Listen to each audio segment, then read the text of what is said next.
together for the 47th President of the United States, Donald J. Trump. An American, where at least I know I'm free. And I won't forget the men who died, who gave that right to me. And I gladly stand up next to you and defend her still today. 'Cause there ain't no doubt I love this land. God bless the USA.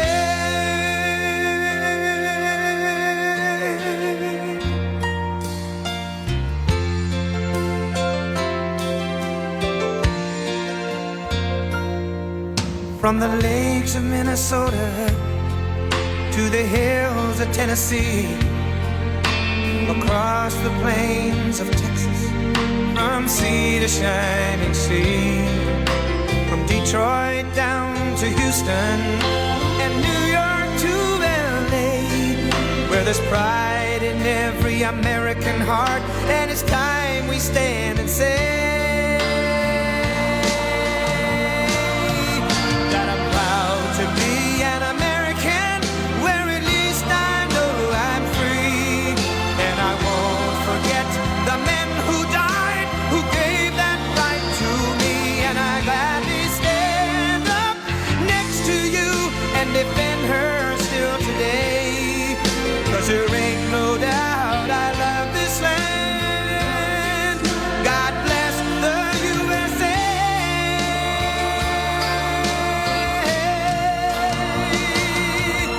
And I'm proud to be an American, where at least I know I'm free. And I won't forget the men who died, who gave that right to me. And I gladly stand up next to you and defend her still today. 'Cause there ain't no doubt I love this land. God bless the USA.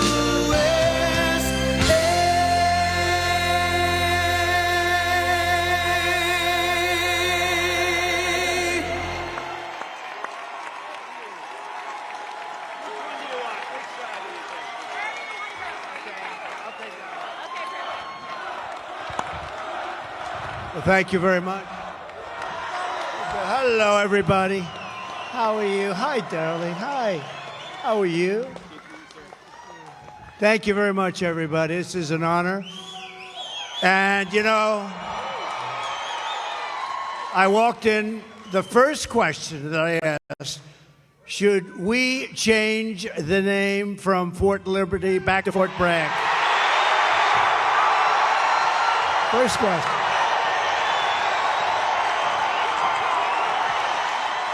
Right? So here's what we do. We get elected. I'm doing it. I'm doing it. I'm doing it. And we're leading in all the polls. We should get elected. But remember this, they cheat like hell. We got too big to rig. We need too big to rig. So I just appreciate being here. You know, we did win 2 world wars from Fort Bragg. Right? So this is no time, look at that big guy. This is no time to be changing names, but we're going to do that. We're going to do everything we can. We're going to get it back. We're going to bring our country back. We're going to bring our country back. Thank you, everybody. Let's have a little fun, right? Okay, good.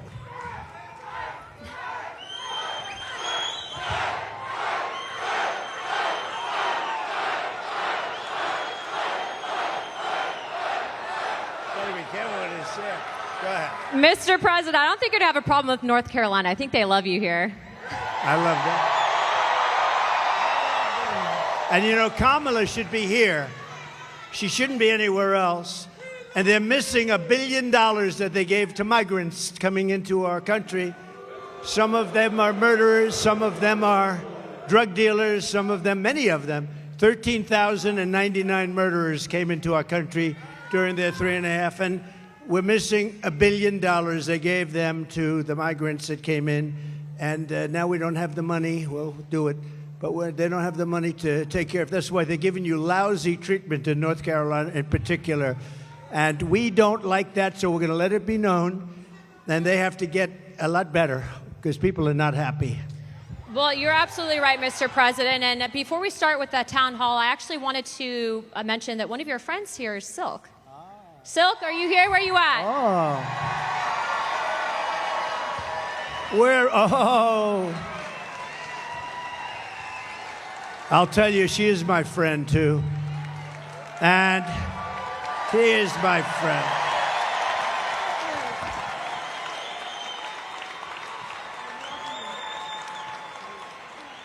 She is my friend. Oh, wow. Hey, North Carolina. Real quick now. I want y'all to listen up. I'm a little ticked off. I just want you to know I'm a little ticked off, and I'm going to tell you why. $750.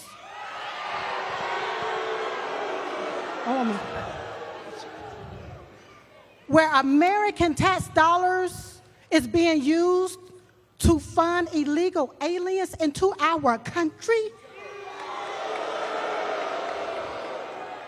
And these illegal aliens didn't pay one dime or one red cent into our systems. And all Kamala Harris and Tampon Timmy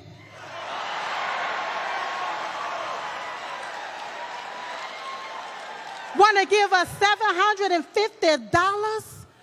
Listen, you all, we only have one choice. One choice, and that's President Donald J. Trump.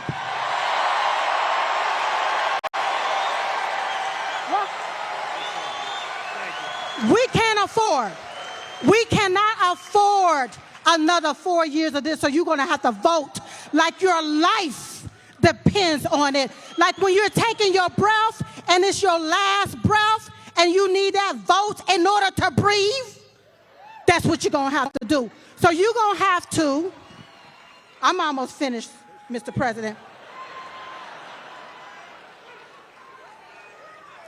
So what you're going to have to do, you're going to have to overvote the cheat. You're going to have to outrun the runway. And we're going to have to make it too big to rig.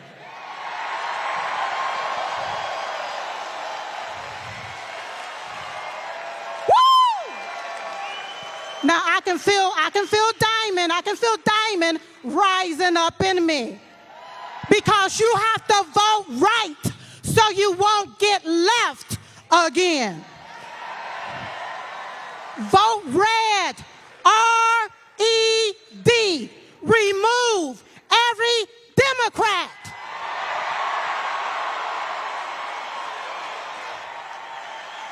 They gotta go. They gotta go. Now, while the media continue to play the race card, we're gonna continue to play the Trump card so we can win, win, and win. Thank you, everybody. Thank you. So, you know, it was 9 years ago, and my beautiful wife, our First Lady, we love our First Lady. Did you see her interview on Sean Hannity and with Ainsley in the morning? She did great. But 9 years ago, she came to me. She said, you know, there are two women, and they are really incredible. I said, who the hell are they? He said, you got to see this. You're not going to believe it. They had a thing. And we fell in love like almost immediately. Yes. And her sister was just unbelievable too. Yes. And she passed away like a couple of years ago now. It's a long time ago. It Yes. seems it goes fast, right? But Yes. what a great combination. We love you both. They were loyal to me from day one. When they heard stuff, they said, that's a lot of crap. They won. They were with me from day one. They won. And that Trump sign gets bigger and bigger. I said, that's so nice, I want to buy one for myself. But Don't you worry, Mr. President, I'm going to give you one. I mean, I don't worry. That's But right, you know baby. what? Yes. You know what? We appreciate your loyalty, your friendship. Thank you. And I saw Silk backstage. I said, I'm bringing you upstage. I'm going to bring you upstage. And we miss your great sister. Yes. And we love you. And thank you very much. I love you so Thank much you. more.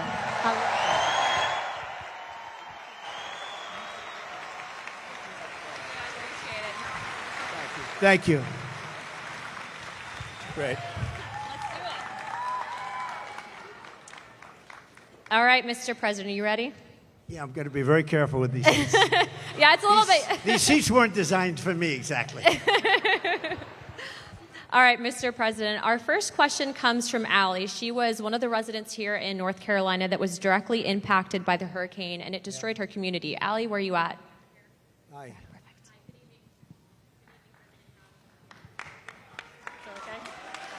Good evening, President Trump. My name is Allie, and I'm from the foothills of North Carolina. Our entire community has been decimated. Thank you, President Trump, for visiting the disaster sites to bring attention and donating millions in relief. Thank you, Ellen. This week, we have learned that not only did 13,000 murderers illegally cross our border, but FEMA is out of money because they have been providing $9,000 to every illegal. Enough is enough. We must put Americans first. How soon will you start deporting the murderers? So let me just tell you that you're right about that. It's 13,099 to be exact. And murderers, many of these people murdered more than one person. One did 7. These are not people we want in our country. So this was, I guess, released by somebody that loves us, maybe in Border Patrol. We don't know exactly where the numbers, but these are certified numbers. And you had 16,000 drug traffickers. You had numbers that nobody's ever seen, 645,000 criminals overall. They're in our country. Nobody has any idea. They're from places unknown. Nobody knows who they are, what they are, but we know that we have over 600,000 people released into our country, along with the ones that you were talking about, the 21,000. But of them, 13,000, more than 13,000 are murderers. And some were on schedule to die. They were scheduled for the death penalty. And we have them now nicely ensconced in our country. I'll tell you what, we have the worst president and the worst vice president in the history of America. They are horrible. They are horrible. That could happen, and just the concept of open borders doesn't make sense. You know, we built 500 miles of wall more, and we're going to add another 200, much more than I said I was going to do. And that's why we had the best numbers ever. Oh, the chart. So you know the chart? My favorite chart, Allie. My favorite piece of paper, my favorite chart. But we had a chart. Do you have something up here that could show? Oh, I love that. I love that chart. Oh, I love that chart. If I didn't look to the right, I wouldn't be going to Butler tomorrow. You know, we're going to Butler tomorrow. If I didn't look over. So, no, but that, if you look at the chart, at the arrow on the bottom, that shows the lowest number in the history of our country. That was the day I left office. And these clowns took over. And what they've done to our country, between that and so many other things, what they've done to our country. But, you know, I view inflation was the worst we've ever had, I think. They say, oh, it was only in 48 years. Somebody, one of the fake news back there, they corrected me one time. They said, no, 48 years. Oh, okay. But it wasn't. I believe it was the worst that we've ever had. And that's been one of the big problems. But to me, and I know that you talk about the bad economy, you talk about all of the costs, and the costs are so bad. To me, the worst is the border, because it's like what they're doing is they're destroying our country. And it's not easy. We're going to get them out. We're going to have the largest deportation in history. I'm not proud to say that either, but it's a tough thing to do. And we're going to get, Anna, we're going to get the criminals out. We're going to start with the worst of them, and we're going to get them out. And you know who's going to help us? Local law enforcement. Local law enforcement. They're going to be great. They know their names. They know their serial numbers. We're going to get them out. And, you know, very simply, we have a little thing called MAGA. Everybody here knows MAGA. It's called Make America Great Again. That's what we're going to do. We're going to make America great again. Thank you, darling. Really good question. Thank you. You know, Mr. President, to your credit, too, I think that's largely why you've actually outpaced every other candidate for president with the support from the Hispanic American community, because it's not just erasing. We all want border security. So thank you, Mr. President. It's an incredible community that I don't know, it's just a very energetic. You know that, right? It's energetic. And they're very entrepreneurial, and they love our country. And we've gotten record numbers with the Hispanic community. And I don't know, it just works. It just works. So I appreciate it very much. Thank you. Thank you, darling, very much. Thank you, guys. All right, Mr. President, our next question is from John. He was a Green Beret captain who was actually kicked out of the military. I think he's going to share his story with you. 1 second. Hi. Good-looking guy. Thank you. Good evening, Mr. President. I'm John Frankman. I was a Special Forces Green Beret who was forced out of the military because of the COVID-19 vaccine good mandate. Stuff, right? That's good. That's good. So the Biden-Harris DoD COVID-19 vaccine mandate was very damaging to the military. It forced thousands of service members out, and thousands do not want to join now. The Biden-Harris DoD has the lowest recruiting in modern history, and now they're pushing more woke training. So how do you plan to repair the military from the damage that was done and hold military leaders accountable? So I want to have them come back into the military with pay. And, you know, they've been talking about that, but it never happened. They never did what they said they were going to do. There should have never been a mandate. That should have never happened. You should have been given choice, as we say. We want choice in education, and we want a choice there, too. And that should have never happened. And, you know, we've lost some of our best people in the military, too. Did you leave? Did you leave? Did you ever take the vaccine or anything? I never did, sir. So you want a choice, yeah. And do you want it? Would you go back in if they were able to? As long as there's accountability, potentially. Yeah, no, there would be accountability, is right. They're going to will fire their asses. But they would, we don't want to lose this guy. We want to get, he's central casting. We want to get him back in. Yeah, we're going to take care of it. I hope you do come back. Or I hope you do very well outside, to be honest. Wherever you are, I just want you to do well. But we're going to get a lot of people coming back. They should have never had the mandate. The mandate was a big mistake, and they treated people terribly, terribly. Okay? Thank you very much. Great. Mr. President. You look great. Thank you. We lost a lot of great people. Also in other, you know, in police forces, I mean, a lot of people were forced into doing things they didn't want to do. But I love that question. That's a great question. Thank you very much. I also, too, if I could, Mr. President, I don't think I've told you this story yet, but actually we had some of our friends that had been deployed, and one of our friends actually was shot pretty badly and ended up going to Walter Reed. And to put in perspective, there's a lot of politicians that will take photos with the military, but they don't care. But President Trump actually went privately, didn't ask for a photo opportunity, and he said thank you to our friend that had been shot in combat at Walter Reed. His heart's in it. He loves our community. And when I say that he has your back and he's going to make sure that they're accountable, he will. Thank you. Thank you very much. And I'll tell you, you know, we have a great military, we really do. But Walter Reed, you mentioned the name, and that hospital was unbelievable. The doctors are unbelievable. They had a lot of problems with getting there, getting to it, you know, managerially getting in to see. But we had the best doctors. They could do things that nobody else could do, and they got to see some really badly hurt people. And the level of talent at Walter Reed, it's just an incredible hospital. So we have to pay our due respects. You know, you hear so much about government-owned or whatever. I don't think there's a better hospital in the world than Walter Reed, so we should say that, right? Yes, sir. Yes, sir. Mr. President, our next question comes from an active duty service member here at Fort Bragg. They like it. Austin, where are you at? Oh, front row. That was good. Good evening, Donald Trump. Thank you. President, oh, never mind. I've never done this before.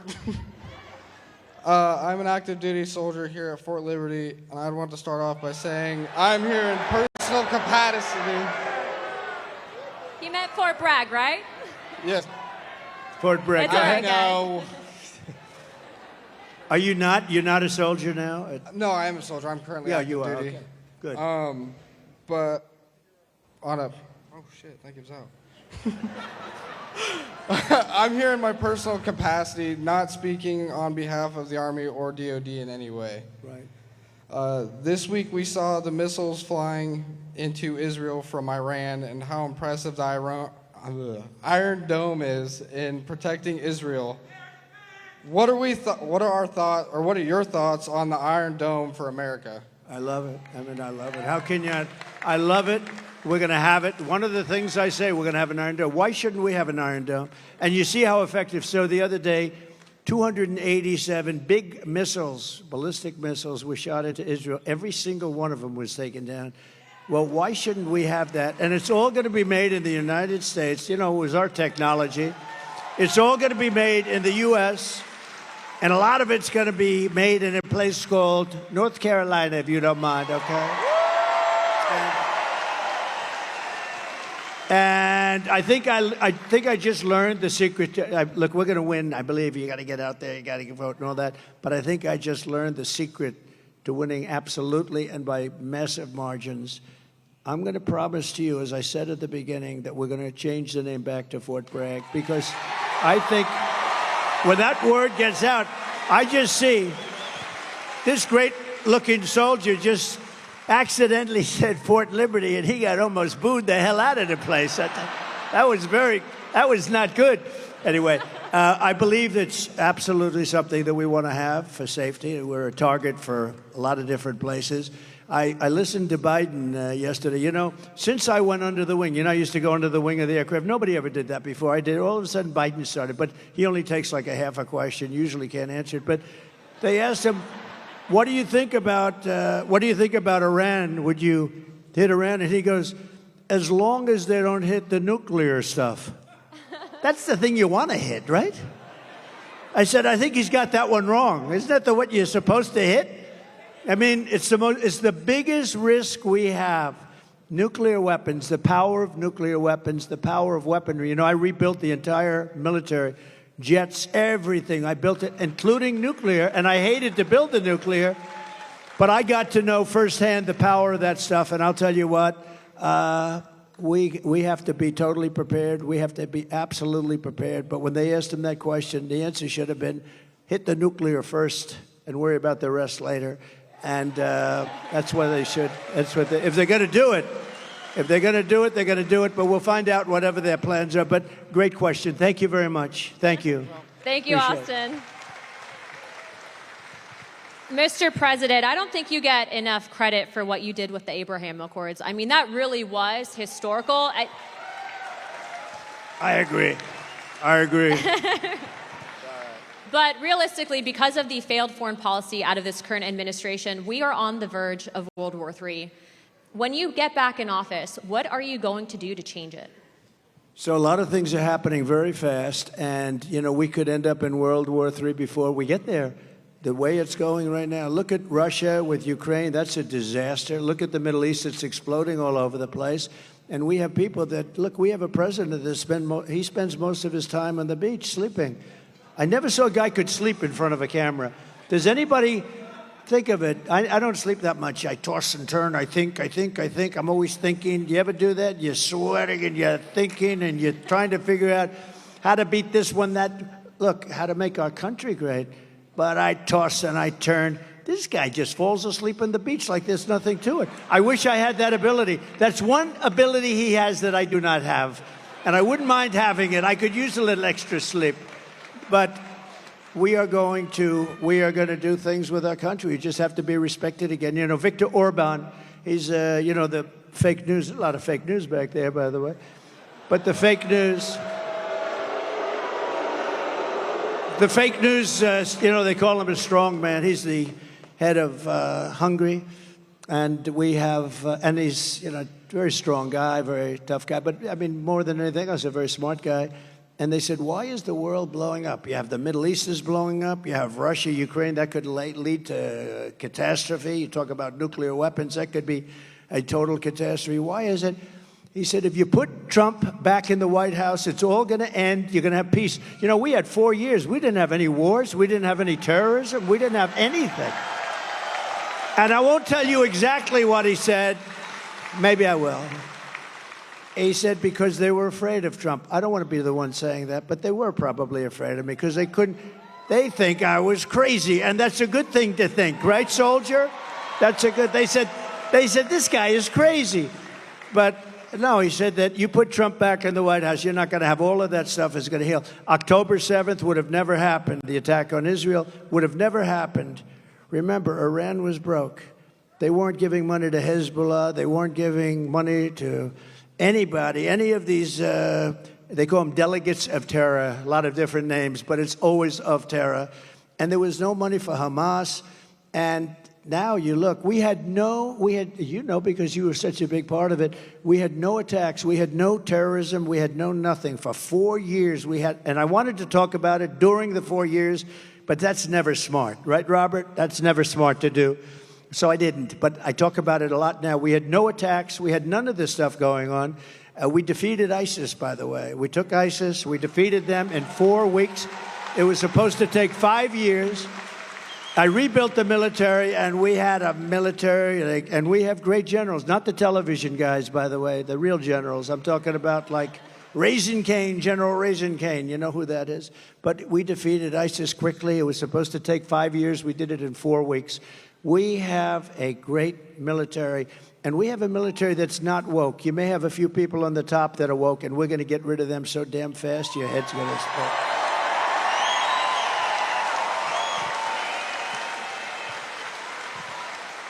Yeah, he's not kidding. I mean, we've traveled around the world just on CODELs, and every single world leader that we met with said that they needed you back because you'd be tough on China. They know that other people won't be tough on China, but you'll be tough on China. Well, even China likes us back. You know, China wants to see a little stability, too. But I charged China hundreds of billions of dollars in taxes and tariffs, and they paid it. And frankly, we had a good relationship with President Xi, but they paid hundreds of billions of dollars. No other president got them to pay 10 cents. Not literally, not 10 cents. Got hundreds of billions of dollars. And you know what? More importantly, they respected your country. They don't respect us anymore. They respected your country, and they'll respect us again. Amen, sir. Peace through strength. Our next question is from Sarah. Sarah is a VA advocate. Sarah, where are you at? Oh, perfect. Hi, Sarah. Again, we're working now. As you know, you talked about Walter Reed, sir, and I'll just say my husband is one of the most catastrophically wounded surviving service members, and you visited with him there many times. Wow. And this past July, you saw him in Charlotte. Yes, sir. Is he here? No? Not tonight, but you just saw him this summer, so he was so happy to see you this That's summer. great. Yes, sir. Yes, sir. But I want to talk about all the advancements you made for community care, and you empowered veterans to choose their own providers. And Secretary Wilkie. And I was so proud to stand with you many times in the White House as you signed historic legislation and executive orders to take care of our military and veteran families. We've watched that community care access, where a veteran can choose his or her own provider. We've watched that be actively limited and actively rolled back. President Trump, how are you going to bring that back as a day one priority and give veterans the choice for the best medical care back again? It's such a great question, and thank you. And what a good wife that is, and I'll bet your husband's great. You love your husband, right? You know, the people like you, what is your first name? Sarah. People like Sarah are so important to our country because they take care of people that are great heroes, real heroes, and they take care. And if they didn't take care, or the hospitals would be unable to do it. They just would be there. Right now, I mean, with all of the migrants have taken over our hospitals. They've taken over our schools. We don't have anything, but people like Sarah, the job they do is incredible, and they do it out of pure love. They don't do it for any other reason. They do it out of pure love. And we have to help them. We have to help them because the medical costs would be unaffordable by our nation. It would be totally unaffordable. And it was better before, and I heard it sliding. I spoke with Robert before, and who did, by the way, an incredible job. You did an incredible job. Stand up, please. Stand up. And Sarah, thank you, Robert. You know, we had a 92% approval rating at the VA, 92%. Now it's down into the 40s. We had a thing called choice, where if you had to wait too long for a doctor, you know the story. If you had to wait too long, guys were waiting 4, 5, 6 months. They go in with a minor problem, and they end up being terminally ill because they didn't take care of it. It could have been taken care of with a shot, with a pill, with a minor operation. They end up dying. And we changed it, and we had choice. We also had accountability, remember? Accountability. So on choice, they tried to get it for 52 years, accountability for 58 years. Accountability, you couldn't fire anybody in the VA. And I said, that's no good, because you had sadists in the VA, you had bad people in the, we had some bad people. And we fired about 9,000 people, and we replaced them with 9,000 good, loving people that love our heroes, right? That love our patriotic heroes. And that was a big thing. And I just said to Robert, how's it going nowadays? How is it going? And he said, they're getting rid of choice rapidly. Choice is when you can't see a doctor rapidly. You go outside, you find the doctor, you get yourself fixed up, and Sarah, we pay the bill. And it was a great thing. And he said it's rapidly not being used, not being allowed to be used. And, you know, I think it actually didn't cost. I think it was probably, in the end, we probably saved on it. But money isn't the big thing here. I think we saved money on it because people would get very, very sick. These are people that would wait 4, 5, 6 months to see a doctor. If you had to wait more than one day, you go out, you see a doctor. We had bills negotiated, fees negotiated. You know, we can't be totally crazy with this because the doctors are pretty good business people, I will tell you, right? But we had a lot of fees negotiated. But you'd go out, see a doctor, get yourself fixed up, and you have no problems. It was one of the best things we ever did. And now this group of lunatics that don't give a damn about the military, they're making you go through that waiting of 4, 5, 6 months again. And our people can't handle. We have great doctors, but they can't handle the loads. And we're going to go back. We get back in, we're going back to that, right? We're going back to it immediately. Yeah. You're going to be in great shape, Sarah. You and your husband are going to be in great shape. And thank you very much. Incredible. Thank you, Sarah. Mr. President, we actually have someone that, and before we ask his question, I wanted to read this to the crowd. He had actually written a letter to you after you'd been shot in Pennsylvania. Dear President Trump, watching you during the Butler rally and you getting back up, both my wife and I gave a sigh of relief as well as a few tears. I would be honored if you would accept this small token that I received as a young Marine in Vietnam. My wife and I both thought it appropriate. God bless you, your family, and the United States of America. Sincerely, Dwight. Dwight, where are you at?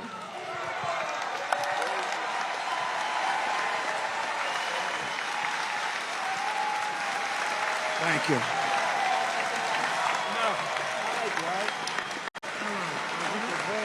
Whoa. Looks like a check.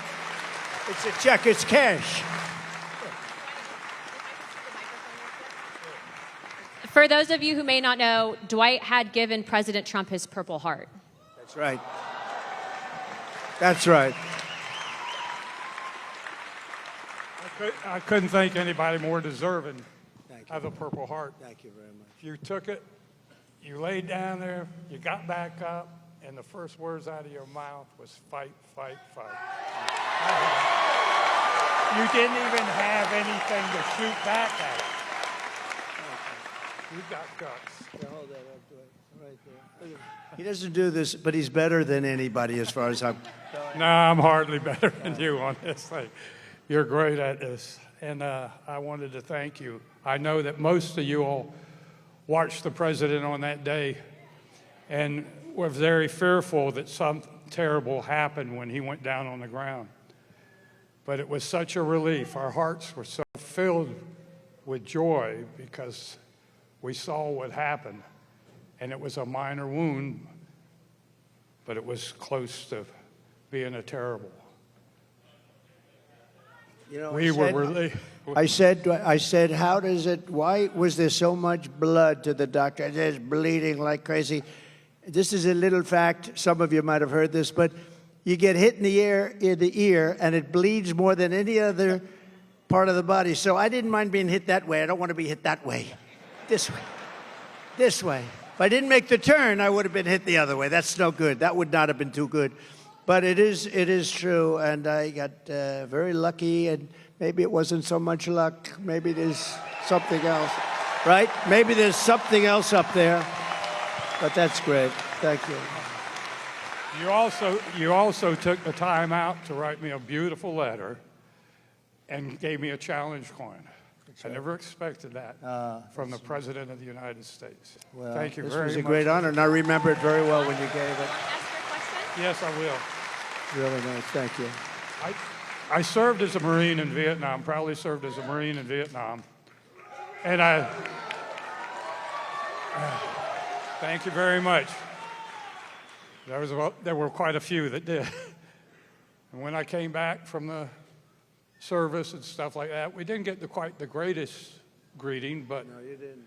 A lot of the veterans nowadays are homeless. There's 7% were homeless before Biden and Harris took over. Now there's 14%. I would like to know what you're going to do to prevent this from getting any larger, and also kicking these illegal aliens out of the freaking hotels and providing them with money before we do it to our homeless vets. So interesting. So one of the things that most angers me about this is the 21 million people plus. You know, they say it's 10, it's 12, whether it is or not, it's much more than that. It's 21 million, and it's probably with the gotaways and everything a lot more than that. But one of the things that most angers me is that you have veterans on the streets in front of a hotel, and you have illegal immigrants. Some of them are serious killers and drug dealers and all the people that we talked about before, and terrorists. And those people being walked into a hotel, and they're staying in a hotel, and they walk by veterans who are sleeping on the street. And it could be cold, it could be hot, and it bothers me. If we stop, if we close our walls, we're going to be able to handle it. They are spending so much money on taking care of the illegal migrants, now we call them. We used to call them illegal aliens. I call them whatever the hell I want to call them. So do you. But they're not supposed to be here. And we're going to close the wall. First day, we're going to do a couple of things. First day, we're going to drill, baby, drill, and we're going to close the wall. We're going to close it up. And we're going to have to take people out. We cannot have killers. Do we agree? Does anybody want to leave the murderers, the drug dealers in our country? Do you know one of the little facts that's very sad but makes sense? That all these things I predicted 3-4 years ago, I was saying this is going to happen. Now it's happening. The migrant crime, it's a massive crime. But all of this that's happened, everybody, it's common sense that it was going to happen. And we're going to have to get them out because we have no choice. It's not sustainable by any country. We have done things that are so stupid. Like, as an example, I consider it to be less important, but it's very important still because it's a way of life. Men playing in women's sports, okay? Who wants that? And who wants open borders? Because open borders is so, you say, how does a thing like that happen? All of these policies we're going to be changing. And we have now somebody running as a radical left person. You know, more left by far than Pocahontas. More, you know who that is? More left by far than crazy Bernie Sanders. She's more left, and we can't have it.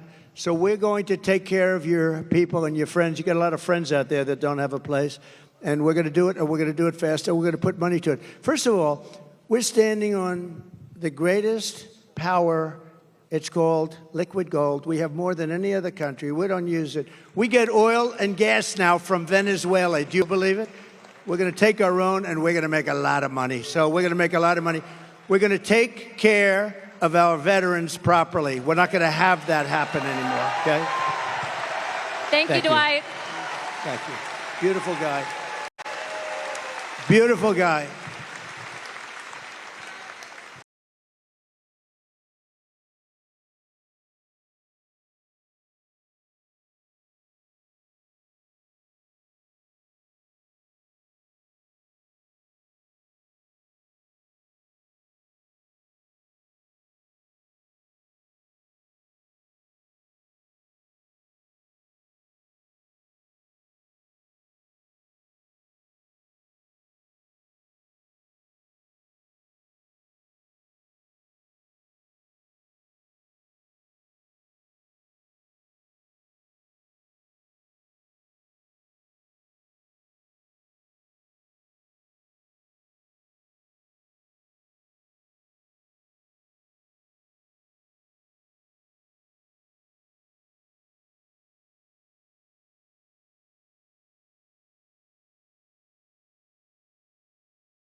I think I'm going to stand. This chair is the most uncomfortable chair I've ever.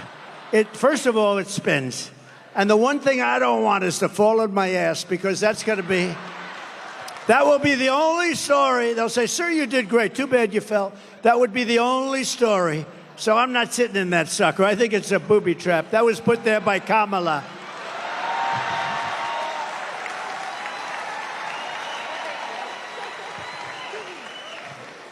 brings me to my next question. So you're talking on immigration and border security. So we all know that that's tied to national security. And the one thing that ticks me off is you have Kamala Harris, who runs on the fact that she's a minority woman. But yet she's done nothing about the 300,000 migrant children that have gone missing. Just real quick, how many parents are in this room? How many women are in this room that support Trump? As mothers, grandmothers, sisters, wives, would you ever tolerate children being trafficked? If you were in Kamala's position, wouldn't you have stopped that? President Trump, you've done more for not just the Hispanic American community, but I think women in this country, not just, I'm just going to toot his horn for a second. He's put women in positions of power, but the media won't cover that. They won't because it doesn't fit their narrative. They want women to hate him, but guess what? We don't hate him, we love him, don't we? But I don't do it. I don't do it really for a pure, really great reason. I just do it because I want results. And I just find women to be smarter than men. Does that make sense? Men, you don't mind I do that every once in a while. It's not bad. Thank you. Thank you. Well, Mr. President, to follow up on that question, as a grandfather and a father, what are you going to do to stop the trafficking of women and children in this country, and specifically with the migrant children as well? So we had it down to the lowest number. You saw that on the graph. That included drugs. It included trafficking in women, mostly women and children. But you mentioned a number. It's, to be exact, 325,000. Now think of that. You could fill up the biggest stadiums many times with this. 325,000 children are missing during the Biden reign. Now let's say her, because they made her, and you know it's funny, when you say Harris, right? Nobody knows who the hell I'm talking about. You say the Harris team, who nobody knows. So you have to say Kamala. So Kamala. But Kamala and Biden, 325,000 just during this almost 4-year reign. That's missing, but many of them are dead. Many of them are in sex slavery. Many of them are slavery, period, and they're gone, and never to be seen probably by their parents again, never to be seen. Their parents are all over the world looking. They're looking for them. And what we've done here is so horrible. 325. Can you imagine if that were me, where they were missing? This would be the biggest story. The fake news media never talks about it. You know what they're not talking about? And you know, Anna, you know what they're not talking about? They're not talking about something else that's very important. They are doing, this is Katrina, they are doing the worst job on a hurricane that any administration has ever done, and these people don't want to talk about it. They don't want to talk about it. People are saying it's the worst job, and you people know it. A lot of you people know it because you're here, but they've done the worst job. Kamala has done the worst job. And it's really like her, because she was put in charge. Now she said, I wasn't the border czar. They shouldn't call. Well, she was always the border czar. She never went to the border until a little while ago. And then she made a speech like, I'm going to start getting very tough. Why didn't she do it 4 years ago? You know, you could always say, why didn't? And all she had to do is leave our policies. We had Brandon Judd. We had Tom Homan, you know Tom Homan? I see him a lot. He's great, like Central Casting, he was great. All these people are great. We have great people there right now, but we have some tremendous people. And you know, it's interesting with Border Patrol and ICE, it's really easier for them not to do their job, but they love the country. They really want to do the job. They're so disgusted when they have to let people, and you look at some people, you know they're criminals, and they have to let them go walking right by into our country. No, we're going to straighten it out. It's going to be straightened out right. But 300, remember this number, 325,000 children are missing. That means many dead are missing during this administration. And that's almost unthinkable, and I can just imagine if that were us, it would be the worst story. They never talk about it. And the other story they don't talk about, and I'm doing this because we're on all that television, look at all that television. The other story they don't talk about is what a rotten job they're doing in North Carolina and other places. with respect to the hurricane. They are doing a terrible job.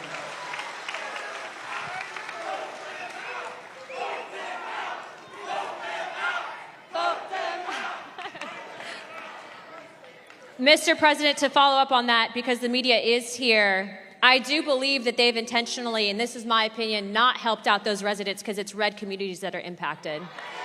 Let's call a spade a spade. Do your job and do better. Anna, one thing. So Elon Musk, we all love Elon, you know, Elon. We have to take care of our brilliant people. We don't have too many of them, right? There aren't too many brilliant people. But I got a call, an emergency call 2 days ago to speak to Elon, and he endorsed me very strongly. He endorses me almost every day. He wants us to win so badly. But Elon is a brilliant guy between the Tesla and this, that, the rockets. But he also does something called, you know the link, Starlinks. So he has Starlinks. Now, I'm not too familiar with it. All I know is it's really supposed to be great. So they call because in North Carolina and parts of North, and a little bit Georgia, but in parts of North Carolina, every line is down. There was no calls, no anything. Nobody could get through to anybody. And I got a call from a big person in North Carolina.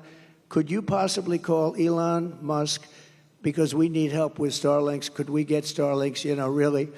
And I did, and he was great. And, you know, he did something that was, he had it ordered. I got a call during my phone call. They called me up, the people from North Carolina, and they said, thank you very much for helping us with Mr. Musk. I was talking to him. He wasn't off the phone. I said, do you have some kind of a thing that we're talking and you're ordering people? This was the craziest thing. No, this is, he's like, I'm talking to him. So, Elon, thank you very much. I appreciate it. I'll see you. He's going to Butler tomorrow. You know, Elon is going to Butler. But I asked him about Starlinks. Would you be able to get a certain section of Georgia? They're going to fly them in with helicopters and everything else. Would you be able? And as I'm talking to him, they're calling me on the other line, thanking me for getting it. So I got to ask him what the hell that was all about, right? He's probably got some little contraption that he's going like this as he's talking to me. He's incredible, that guy, I'll tell you. But he got a tremendous for Georgia and for North Carolina, the Starlinks. They got here's the one thing they have to do. They have to distribute it. They have to get it out there. He got it here, but they have to get it out there. They're not getting it out. That's FEMA. They've got to get it out. So important. But he's really done a great job, so we appreciate it. Thank you, Mr. President. Thank you for all you're doing continuously. Our next question is from Pete, who is a Marine Corps veteran, and his question is going to be covering the withdrawal of Afghanistan. Pete?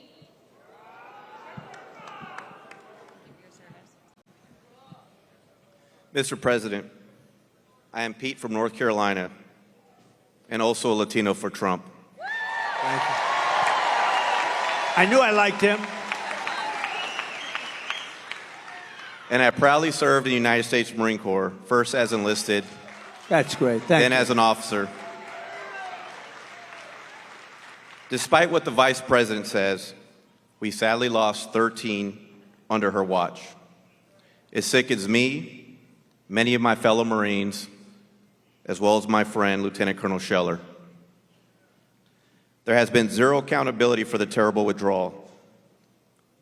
What will you do to make sure we have accountability for what happened? Okay, it's great. It's like, I know more about that subject than any subject we spoke about because I think it was the most embarrassing moment in the history of our country. There was never anything. I don't think Putin would have gone in and invaded Ukraine if that didn't happen. He saw that. He said, hey, these people are stupid people. They're idiots. And, you know, they only respect power and force. When they saw that, by the way, if I were president, Putin would have never done it, period. And you would have never had the attack, and you wouldn't have had inflation, and you wouldn't have had the problem that we're talking about. Because, you know, I had it down to 5,000. I was getting out. They were there for 20 years. But a couple of things were done wrong. Number one, they should have kept the military base, right, Bagram.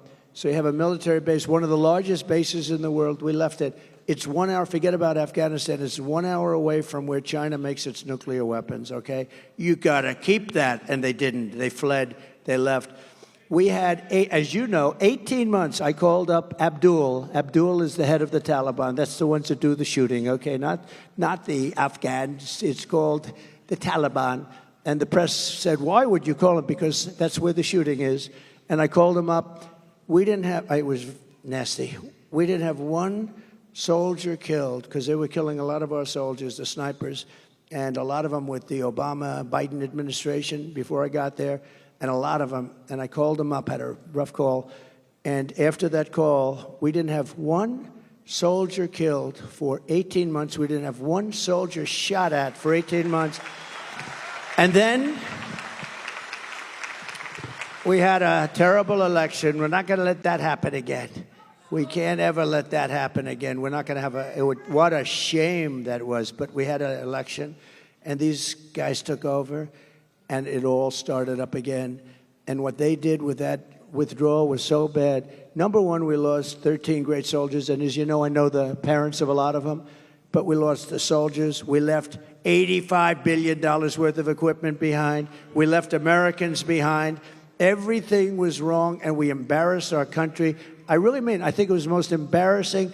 The one thing you do is you take the soldiers out last. Okay, they took the soldiers out first. A 5-year-old child would tell you that. The other thing you do is you fire every general that was involved in that case, because those guys were incompetent. And you haven't heard the last of that, I promise you. You have not heard the last of it. What a terrible thing that was. Worst, one of the most embarrassing, me as a person that loves our country, that was the most embarrassing moment in the history of our country, in my opinion. Thank you. We're gonna take care of that. I got to get back in.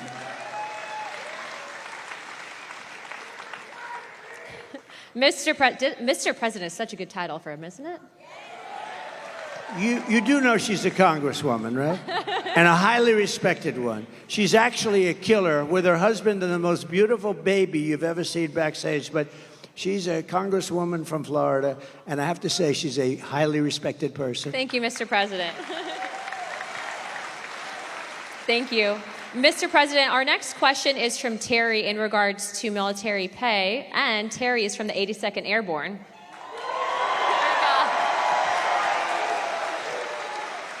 Mr. President, thank you for being here. My name is Terry. I have had the honor of serving with the mighty 82nd Airborne. I'm also a proud member of the Lumbee tribe. The largest tribe in North Carolina. We have one of the highest percentage of military service in the nation, a higher percentage of the overall population. My question, sir, is about the military pay. You provided the largest pay raise in history to our military. Unfortunately, we have seen inflation skyrocket, and more service members and veterans are on fixed incomes and are finding it hard to pay for basics like grocery. What will you commit to increase military pay and bring down prices? Yeah, very good, Terry. I appreciate it, too. And it's very unfair. So I gave the largest pay raise in the history of the military, and I thought that was wonderful. But then when these clowns came in, these incompetent fools came in, they allowed inflation, and because of the energy policies, I think, mostly, but also because of their spending, but they allowed massive inflation, so your pay stayed here, and you were happy, and then all of a sudden, the cost of bacon doubled, and the cost of everything else doubled and tripled and quadrupled. Interest rates went to 10%, so you could no longer, we were at 2%, and they went to 10%, so you could no longer buy a house. So many things happened. The answer is yes, I'm going to take care of you. I'm going to take care of our law enforcement. And you know who else I'm going to take care of? Our teachers. Our teachers are very underpaid. We're going to take care of our teachers. Okay? Going to take care. And I did it. I felt strongly. But, you know, the fact is that they got wiped out. What we gave you got wiped out by their inflation that they should have never had. That's another thing. You would have never had inflation because it was caused largely by really dumb energy. The energy went through the sky. That brought everything with it. So we're going to take care. But law enforcement also, and your teachers, okay? Thank you, Mr. President. We now have time for one last question. So our last question. Make this a good one. Our last one comes from Matthew. Matthew? He was an F-15 pilot. I won't hold that against you.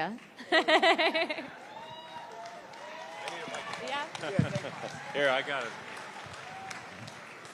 Mr. President, first off, I want to speak on behalf of everyone here and say thank you for taking time tonight to speak with our troops. Thank you. Thank you very much. We got a lot of good-looking men in this audience, don't we, huh? And a lot of good-looking women also, by the way. Thank you very much. Okay, go ahead. I'm going to revisit something you've talked about already. My name is Matt Lohmeyer. I was an Air Force F-15 pilot, and I was a commander in your newly created U.S. Space Force. I am also the first veteran of the Space Force because under the Biden-Harris regime, I was fired from my command and lost my pension for criticizing DEI trainings that were rampant in the military. Those trainings are still dividing our troops, and thank you for saying you would fire those few woke generals who are a big problem. They're gone. I'm going to suggest that it might, in fact, require ongoing oversight and a persistent, consistent, watchful eye within the Pentagon to ensure this monster never returns to the Defense Department. Will you consider establishing a special task force, office, or position to ensure that these monsters never return to the Defense Department? You know what I'll do? And I'm pretty good at this stuff. Sometimes you get it wrong. I'm going to put you on that task force. I think it's good. Not going to do better than him. I'll put you on. Make sure you give the name. Thank you. Beautiful. Right? I have your approval? Yes, sir. I have your approval? We're not going to get better than him. You're right about it. You're right. 100%. Thank you. I'm cut. Mr. President, that wraps it up for the evening. Do you have any closing statements to everyone? Well, I just want to say that it was very important that I got to North Carolina. You know, Laura, my daughter-in-law, gave me the most beautiful grandchildren. But Laura's here. I don't know if she's right here or where is Laura. Would you come out here? She is absolutely the great. Come on up here. Come on.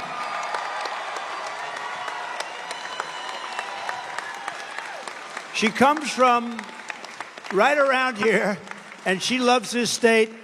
And you better be careful because I'm going to blame her if anything happens in this state. That's true. I said, I'm going to blame but we're her. going to win North Carolina, are we not?